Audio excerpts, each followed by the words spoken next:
ইদানিং দেখা যাচ্ছে যারা প্রেমের আলাপ ছাড়া কোনো আলাপ নাই, গার্লফ্রেন্ড বয়ফ্রেন্ডের কথা। আমার গার্লফ্রেন্ড যদি এসএসসি এক্সামিনেশনে ফেল করে ইমিডিয়েটলি তাকে একটা মেসেজ ড্রপ করো। যারা আজকে সকালবেলায় তোমরা খেলা দেখেছো, ব্রাজিল কিংবা আর্জেন্টিনা যেই দলকেই সাপোর্ট করো না কেন, সকলের উদ্দেশ্যেই আমি একটা মেসেজ ড্রপ করতে চাই। আমি বলি কি যে এমন কথা বলে শুধু মেসেজ ড্রপ করার কথা, ওকে থানায় ড্রপ করেন অথবা ওকে পাবনা পাগলা গারদে ড্রপ করেন। একটা রেফারেন্স নাই, একটা আয়াত নাই, কোরআনের কোনো দলিল নাই, পুরোটাই খালি ড্রপ আর ড্রপ, পুরোটাই ড্রপ আর ড্রপ। আরে আপনি সিনেমার একটা কথা বললেন, তুফান মুভিতে সাকিব খানকে জিজ্ঞাসা করা হয়েছিল তুই কি চাস, উত্তরে সে বলেছিল পুরো দেশ।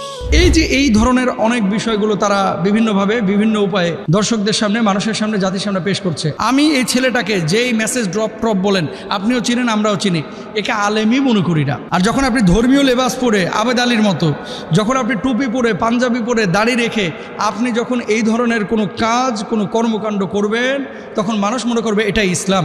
আর আপনাদেরকেও বলি, কোথায় থাকে এর কি বাপ মা নাই, এর কি আত্মীয় স্বজন কেউ নাই, এর কি ওস্তাদ কেউ নাই, কোন এলাকায় সে থাকে, তাকে হয় শাসন করেন। আমি সাধারণত কারো নাম নিয়ে কোনো কথা কোথাও বলতে চাই না, যদিও তিনি নাম উল্লেখ করেছিলেন। আমি তার নামটা উচ্চারণ করে তাকে আরো ভাইরাল করতে চাই না। আমি যে বিষয়টা আপনাদের কাছে বলতে চাচ্ছি, আপনারা আমাদের লেকচার শোনেন, ওয়াজ শোনেন, আলোচনা শোনেন। কখনো কখনো আমরা স্টুডিও ভিত্তিক ইনডোর কিছু আলোচনা করি বাসায়, আর সওয়াল জবাব করি, কখনো টেলিভিশনে প্রোগ্রাম করি, কখনো জুমার খুতবা দিই। আলেমদের কাজটা কি? আলেমদের কাজ হচ্ছে আল উলামা ওয়ারাসাতুল আম্বিয়া, যে আলেমরা হচ্ছে নবীদের ওয়ারিস, তাই না? নবীরা যে কাজ করেছে, আলেমরা সেই কাজটা জাতির সামনে, মানুষের সামনে স্বচ্ছভাবে কোরআন এবং সুন্নাহর আলোকে তুলে ধরবে। এটাই হচ্ছে বাস্তব কথা। এখন বর্তমানে এই সোশ্যাল মাধ্যম বা এই যুগে ফেসবুক, ইন্টারনেটে যারা আপনারা সম্পৃক্ত আছেন, আপনারা দেখেছেন যে আলহামদুলিল্লাহ এদেশে অনেক ইসলামিক স্কলার যাদের আলোচনার মাধ্যমে অনেকে অমুসলিম থেকে মুসলিম হয়েছে, অনেকে বেনামাজি থেকে নামাজি হয়েছে, অনেকে মুখলেস দায়ী হয়েছে, অনেকে তাকওয়াবান হয়েছে। আর কিছু কিছু মানুষকে ইদানিং দেখা যাচ্ছে যারা প্রেমের আলাপ ছাড়া কোনো আলাপ নাই, গার্লফ্রেন্ড বয়ফ্রেন্ডের কথা, সিনেমার গল্প করা, ফুটবলের গল্প করা, এই যে এই ধরনের অনেক বিষয়গুলো তারা বিভিন্নভাবে বিভিন্ন উপায়ে দর্শকদের সামনে, মানুষের সামনে, জাতির সামনে পেশ করছে। আল্লাহর নামে হলফ করে বলছে, আমি 3 বার বলতেছি, আল্লাহর কসম, আল্লাহর কসম, আল্লাহর কসম, আজকে ওমরের জামানা যদি থাকতো, তাহলে হয়তোবা যে অপরাধী এইভাবে ইসলামকে কটাক্ষ করছে, হাসির পাত্র বানাচ্ছে, তাকে হয়তোবা ওমর রাদিয়াল্লাহু তাআলা আনহু কড়া শাসনের মুখোমুখি করে হয় জেলখানায় পুরে দিতেন অথবা তাকে কতল করে ফেলতেন। এরকম যারা ইসলামকে তামাশার পাত্র বানায়, যারা এই কথাগুলো বলতেছে, কখনো ব্রাজিলের কথা বলতেছে, আর্জেন্টিনার কথা বলতেছে, যারা আজকে সকালবেলায় তোমরা খেলা দেখেছো, আবার বলতেছে যে গার্লফ্রেন্ডকে মেসেজ ড্রপ করার কথা। আমি বলি কি যে এমন কথা বলে শুধু মেসেজ ড্রপ করার কথা, ওকে থানায় ড্রপ করেন অথবা ওকে পাবনা পাগলা গারদে ড্রপ করেন।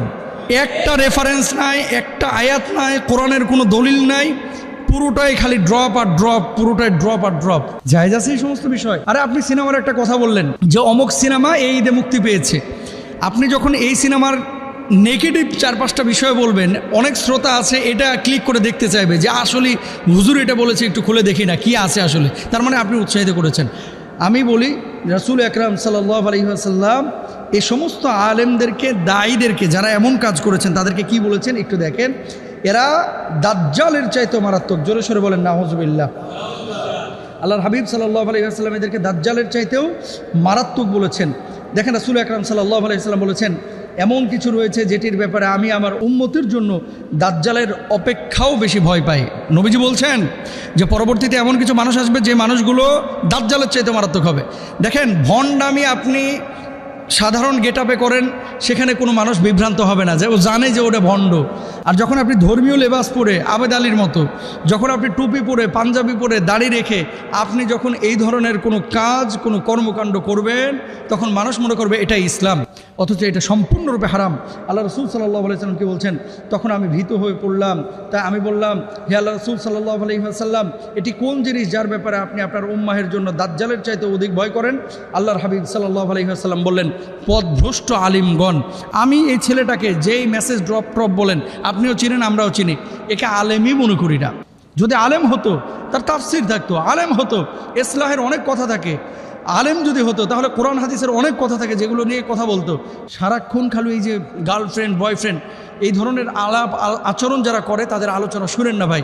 আর আপনাদেরকেও বলি, কোথায় থাকে এর কি বাপ মা নাই, এর কি আত্মীয় স্বজন কেউ নাই, এর কি ওস্তাদ কেউ নাই, কোন এলাকায় সে থাকে, তাকে হয় শাসন করেন অথবা তাকে নিয়ে গিয়ে আইনের হাতে তুলে দেন, পুলিশের হাতে তুলে দেন। এবং এই সমস্ত পাগলামি যারা করে এরা শুধুমাত্র নিজের ক্ষতি করতেছে না, বরঞ্চ সমষ্টিগতভাবে ইসলামের ক্ষতি করতেছে। এদের ওয়াজ শোনা যাবে না, এদের থেকে দূরে থাকবেন, মাহফিলে এদেরকে নেবেন না, এদেরকে মসজিদের ইমামতিতে নেবেন না। এরা ফাসেক। এই সমস্ত মানুষগুলো হচ্ছে ইসলামের সাথে বেইমানি করে, গাদ্দারি করে। আল্লাহ তাআলা আমাদের সবাইকে হেফাজতে রাখুন। হক্কানে